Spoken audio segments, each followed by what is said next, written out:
Les traditionnels vœux de bonne année que nous adressent tous les politiciens sonnent de plus en plus faux. Les ministres, dont personne ne sait s'ils seront encore là dans un mois, promettent de réaliser ce que leurs prédécesseurs n'ont jamais réussi à faire. Quelle bande de menteurs! Tous ces politiciens qui appartiennent au monde de la bourgeoisie se moquent de tous ceux qui doivent travailler dur pour vivre. Autant ils admirent les plus riches et se mettent en quatre pour les servir, autant ils méprisent les travailleurs et les plus pauvres. On en a la démonstration avec ce qui se passe à Mayotte, où Bayrou a accédé à toutes les demandes du MEDEF. Mais en même temps, il a décidé d'expulser tous ceux qui s'étaient réfugiés dans les écoles et il a interdit l'achat de tôles à ceux qui ne peuvent pas présenter des papiers français.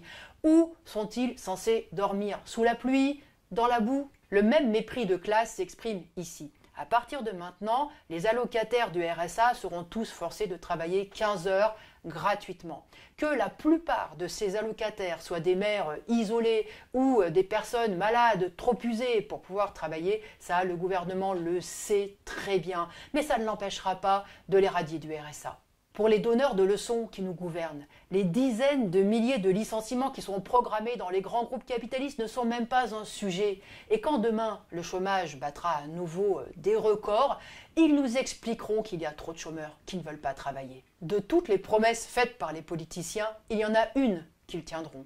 Celle de s'en prendre aux travailleurs étrangers et de les désigner comme le principal problème de la société. Oui, pour alimenter la guerre entre pauvres et les forcer à se battre pour se partager les miettes que les capitalistes leur laisseront, on peut compter sur le patronat et les dirigeants politiques. On le voit aussi à Mayotte, où les Comoriens sont désignés comme des immigrés responsables de tous les maux de l'île, alors même que les Comoriens et les Mahorais font partie d'un même peuple qui a été artificiellement divisé par le colonisateur français. Et on le voit ici, où l'amalgame entre l'immigré et le délinquant, entre le musulman et le terroriste, est devenu aussi insupportable que systématique dans la bouche de la plupart des politiciens. Cette volonté de dresser les travailleurs contre d'autres travailleurs constitue une des pires menaces, car c'est aussi avec ce type de politique nationaliste que les gouvernants préparent leur guerre. À l'échelle du monde, des millions de femmes et d'hommes sont déjà pris au piège des guerres que se mènent les grandes puissances pour asseoir leur domination sur le monde.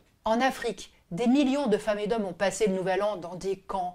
En Ukraine, nombre de travailleurs et de paysans l'ont passé avec la peur des bombardements russes. Dans les ruines de Gaza, les enfants continuent de mourir. Quand ils échappent aux bombardements, ils sont tués par la famine ou par le froid maintenant.